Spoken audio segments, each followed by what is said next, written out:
It was an all-day process, raising a crashed plane out of an East Texas lake. And 48 hours after the crash, the pilot has still not been found. And it is the moment an East Texas father has waited for, meeting his newborn daughter after serving overseas. Well, if you thought today was cold, just wait till this weekend. We have got some temperatures that we haven't seen in a long, long time here in East Texas headed our way. KLTV 7 News at 6 starts right now. Now, in high definition, caring, committed, proud of East Texas. This is KLTV 7 News, your East Texas news leader. Good evening and thank you for joining us tonight. I'm Joe Terrell. Thousands of you watched on KLTV.com as we streamed live today, video from the air, on the water, and on the ground to raise that crashed plane from Lake Palestine. Tonight, the plane is out of the water, but the pilot has still not been found. KLTV 7's Melanie Torrey has been on the scene all day, and Melanie, we're told the search for the pilot is not slowing down. No, it is not. Just in the last couple of hours, DPS has told us they're calling in more resources. They called in for a K-9 unit out of Texarkana, 2 of them actually. They say one of them will go out on a boat and the other one will stay on land. Now, the Alert Academy has been here all day long. They've been diving, and they're volunteers who have just come and put in their own time to do this. They say that the conditions are pretty bad down there. The water is murky and they can't see much farther than their arm, so they're really just feeling around. Texas Parks and Wildlife is also still out there on the boats, and they're using their sonar scanning device. We showed you some of those photos yesterday, and now they say they're looking for a body. And the game warden captain tells us that those divers will be out on the lake for a little bit longer, but he says when he calls them in for the night, that doesn't mean the search is over. He says their full team will be back out here at 8 a.m. tomorrow, and they also plan on continuing the search on Sunday. Reporting at Lake Palestine, Melanie Torrey, KLTV 7 News. Joe, back to you. Thank you, Melanie, for that report. Now, recovering an airplane submerged 17 feet below the surface out of the middle of a lake is not an easy job. Divers spent hours in the water today to accomplish that task. KLTV 7's Jamie Boyum gives us a closer look at the process from the water level and exclusive aerial view from Chopper 7 you will only see here. Around 10 a.m., the dive team was in the water. They had been there the day before, placing air bladders beneath the plane to make sure it stayed put. Today, they tackled the much more tedious task of lifting the plane to the surface. It took much more time than they expected. When they actually got the wing up, I think that wind played an issue in actually getting the bags located and situated just exactly how they wanted them. The wing acted like a sail, pushing the plane around. The water inside the plane makes it so heavy that bringing it up quickly or allowing the wind to twist it would break it apart. The Federal Aviation Administration can conduct a much more efficient investigation if the plane is whole when they look at it for the first time. We did safely get it up. Nobody was injured, and you see it is up with very little damage to it. But the job wasn't over yet. After securing enough airbags to make the plane seaworthy, it had to be pulled to deeper water. Then it was taken nearly 2 miles to shore by a barge. The tailwind helped, but it was a slow tow. It took a couple of hours before the plane could finally be lifted onto shore.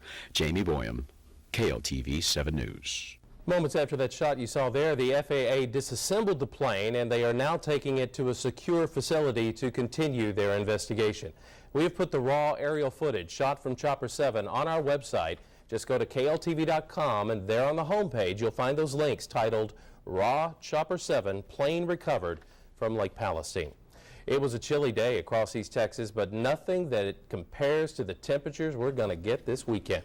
For the latest, let's go to Chief Meteorologist Mark Skirdo in the Storm Tracker 7 Weather Center. And Mark, winter's coming back. It's going to be here for the weekend, and then it's probably going to say, well, I'm just going to go visit somewhere else, but it will be here for the weekend. We are anticipating low temperatures in many locations in the morning to be upper 20s to lower 30s, and then it gets really cold on Sunday morning. We'll have those details for you coming up a little later, but let's go ahead and check right now. Storm Tracker Live Doppler Network, always live at KLTV.com.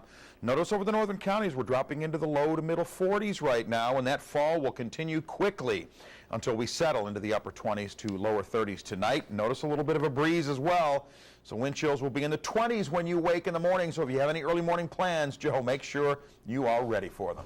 Thank you, Mark. Well, after beating a girl, a 17-year-old boy stole her vehicle and led authorities on a high-speed chase down Interstate 20. The assault and robbery occurred on Russ County Road 167D. That's just south of the city of Kilgore. 17-year-old Tate Ernest Nelson is in the Van Zandt County Jail tonight and is charged with aggravated robbery, a first-degree felony. Nelson allegedly beat the victim and left her on the side of the road thinking she was dead. But as it turns out, she was alive and crawled into a nearby home for help.